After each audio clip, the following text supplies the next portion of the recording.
Friends, आज की जो हमारी टॉपिक है वो बहुत ही ज़्यादा इंटरेस्टिंग और इम्पोर्टेंट है, क्योंकि इन सेंटेंसेस को बोले बिना हमारा एक लम्हा भी नहीं गुजरता। वो टॉपिक है इम्परेटिव सेंटेंस, जुमला-ए हुक्मिया, यानी आदेशात्मक वाक्य। गाइस, हम इम्परेटिव सेंटेंसेस को नॉर्मली 3 तरह यूज़ करते हैं। नंबर 1, ऑर्डर के लिए, यानी हुक्म देने के लिए, आदेश देने के लिए। नंबर 2, एडवाइस, यानी सलाह मशवरा देने के लिए। नंबर 3, रिक्वेस्ट के लिए, यानी दरख्वास्त करने के लिए। आइए सेंटेंसेस को देखते हैं, फिर डिटेल में बात करेंगे और इसकी तरकीब यानी स्ट्रक्चर क्या होगी, सेंटेंसेस को बनाने का तरीका क्या होगा, उस पर भी बात करेंगे। मिसालों को देखिए। गो स्ट्रेट, सीधे जाओ। टर्न लेफ्ट, बाएं मुड़ो। लुक एट द स्काई, आसमान को देखो। प्लीज़ लीव मी, प्लीज़ मुझे छोड़ दो। काइंडली हेल्प देम, प्लीज़ उन लोगों की मदद करें। डोंट अब्यूज़ एनीवन, किसी को गाली मत दो। डोंट मेस विद मी, मेरे साथ मत उलझो। लेट हिम गो, उसे जाने दो। लेट अमन रीड, अमन को पढ़ने दो। लेट हिम टेक रेस्ट, उसे आराम करने दो। ये सारे सेंटेंसेस, ये सारे जुमले इम्परेटिव सेंटेंसेस के एग्जाम्पल थे। इम्पेरेटिव सेंटेंसेस 3 तरह से यूज़ किए जाते हैं। हम सबसे पहले ऑर्डर की मिसाल ले लेते हैं, फिर इंडिविजुअली सब पर बात करेंगे।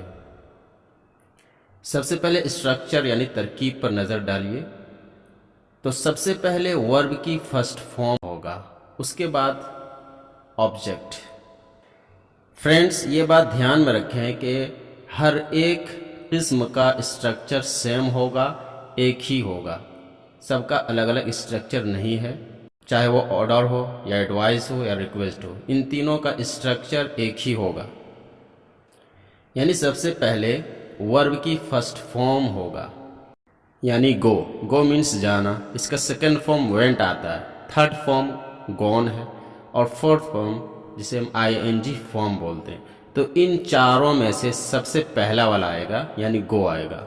यही असल है, यानी फर्स्ट फॉर्म आएगा, सेकंड फॉर्म का भी इस्तेमाल नहीं होगा, थर्ड फॉर्म भी नहीं आएगा, ING फॉर्म भी नहीं आएगा। उसके बाद वर्ब की फर्स्ट फॉर्म के बाद ऑब्जेक्ट, डायरेक्टली ऑब्जेक्ट आएगा, नहीं हेल्पिंग वर्ब का इस्तेमाल होगा, नहीं किसी चीज़ का इस्तेमाल। एग्जाम्पल, रन फास्ट, तेज दौड़ो।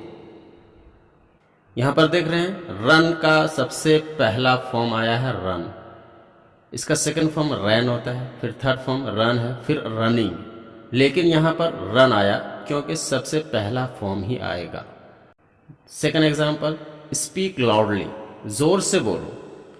यहाँ पर हम हुक्म दे रहे हैं, एडवाइस या रिक्वेस्ट नहीं कर रहे हैं।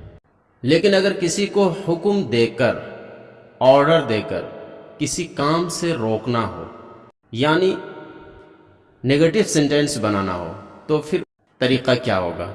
तो इसका स्ट्रक्चर इस तरह से होगा। सबसे पहले डोंट आएगा, फिर वर्ब की फर्स्ट फॉर्म होगा, फिर ऑब्जेक्ट आएगा। यानी सेम सेंटेंसेस हैं, सिर्फ यहाँ पर हम डोंट को बढ़ा देते हैं और कुछ नहीं करते हैं। Example, don't touch my mobile, मेरा मोबाइल मत छुओ। डोंट मेक अ नॉइज, शोर मत करो। अब हम एडवाइस यानी इसकी दूसरी किस्म जो है, दूसरा तरीका जो इस्तेमाल करने का है, उस पर बात करते हैं। एडवाइस, इसके एग्जाम्पल देख लीजिए। गो स्ट्रेट, सीधे जाइए। अगर किसी ने रास्ता पूछ लिया, वहाँ पर हम बोलते हैं गो स्ट्रेट, सीधे चले जाइए। और अगर बाएं मुड़ना है तो वहाँ उनको गाइड करते हैं, टर्न लेफ्ट, बाएं मुड़ जाइए। लेकिन अगर हमें इसका नेगेटिव सेंटेंस बनाना है तो सेम होगा, जैसा कि मैंने पिछले यानी ऑर्डर वाला में पढ़ा। डोंट टेल अ लाई, झूठ मत बोलो। डोंट स्किप नमाज, नमाज मत छोड़ो। यहाँ पर हमने डोंट का यूज़ किया है और कुछ नहीं किया है।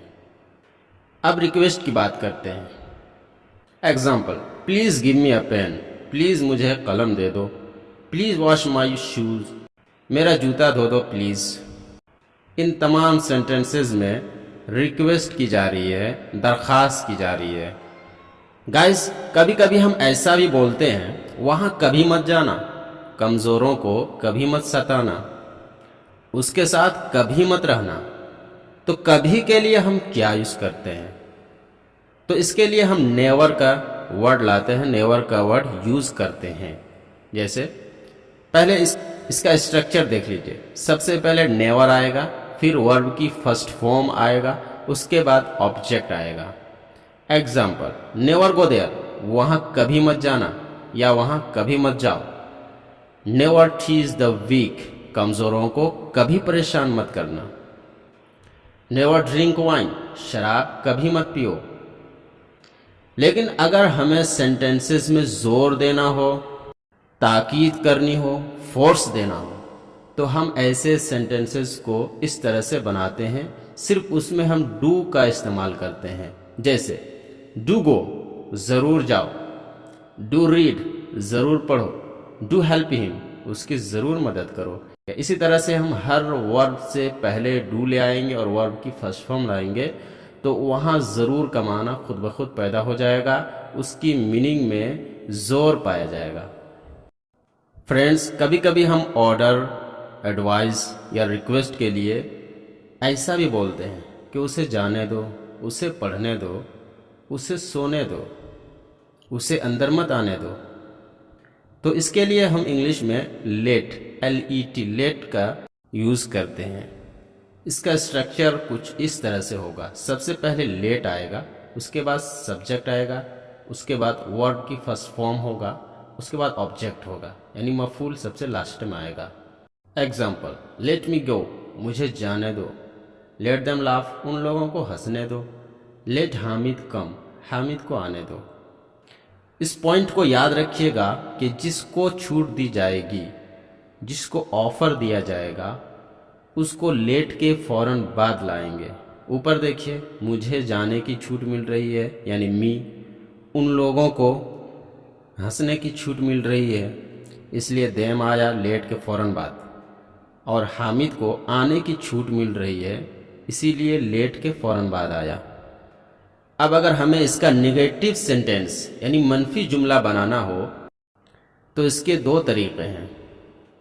एक में तो बस सिर्फ नॉट लगा देंगे, यानी सबसे पहले लेट आएगा, उसके बाद सब्जेक्ट आएगा, उसके बाद नॉट, फिर वर्ब की फर्स्ट फॉर्म, उसके बाद आखिर में ऑब्जेक्ट यानी मफूल आएगा।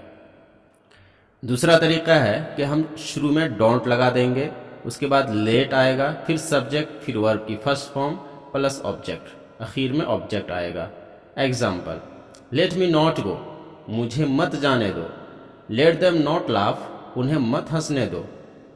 आप देख पा रहे होंगे कि बहुत ही ज़्यादा इजी है, बहुत ही ज़्यादा आसान है। इसमें कुछ नहीं किया गया है, सिर्फ डोंट का इस्तेमाल कर दिया गया है और ऊपर वाला में सिर्फ नॉट को लगा दिया गया है, बाकी सेम है। इसी तरह डोंट लेट हामिद कम, हामिद को आने मत दो। Don't let students sleep, students को सोने मत दो। अगर ये वीडियो अच्छी लगी है तो कमेंट सेक्शन में ज़रूर अपनी राय दीजिएगा और चैनल को सब्सक्राइब और लाइक ज़रूर करें ताकि नेक्स्ट पार्ट आप तक पहुंच सके। खुदा हाफिज़।